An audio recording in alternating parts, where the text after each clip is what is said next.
Ang pagsasampa ng kasong kriminal ni Attorney Manasseh Mans Carpio, kasama ang iba pang nagrereklamo, laban kay dating Senador Leila de Lima at ilang iba pa ay kumakatawan sa isang makabuluhang legal na pag-unlad sa patuloy na politikal at hudisyal na tanawin ng Pilipinas. Background ng kaso, sina Attorney Mans Carpio or asawa ni Vice President Sara Duterte at dating presidential spokesperson Harry Roque ay nagsampa ng damage suit at criminal complaints laban kay Leila de Lima at sa kanyang mga kasama. Ang kaso ay pangunahing nag-ugat sa mga alegasyon ng malisyosong pag-uusig at falsifikasyon ng mga dokumento.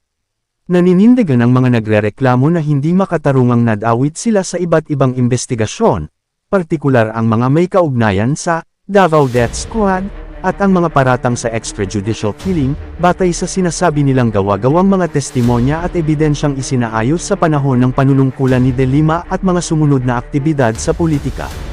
Mga pangunahing paratang ang kaso laban kay De Lima et al., karaniwang kinabibilangan ng mga sumusunod na legal na punto, libel at cyber-libel, sinasabing ang mga pampublikong pahayag na ginawa ng mga respondent ay nakasira sa reputasyon ng mga nagrereklamo.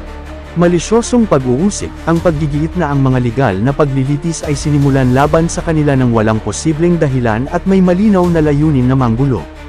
Paglabag sa Cybercrime Prevention Act, partikular tungkol sa pagpapakalat ng di umano'y maling impormasyon sa pamamagitan ng mga digital platform.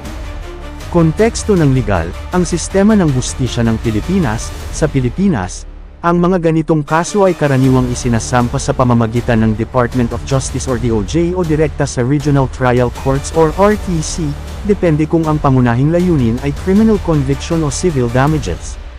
Sa ngayon, ika-27 ng Abril taong 2026, sinabi ni Attorney Manasseh Mans Carpio ay opisyal na nagsampa ng mga reklamong kriminal laban sa ilang matataas na opisyal ng gobyerno at mambabatas. Isinampa ang kaso kaninang umaga sa Quezon City Prosecutor's Office. Narito ang mga pangunahing detalye tungkol sa kasalukuyang katayuan at ang mga kasangkot na partido. Ang mga respondent, pinangalanan ni Attorney Mans Carpio ang ilang kilalang tao sa kanyang reklamo, na sinasabing nagsabuatan sila para iligal na isiwalat ang mga pribadong record ng pananalapi ni Vice President Sara Duterte.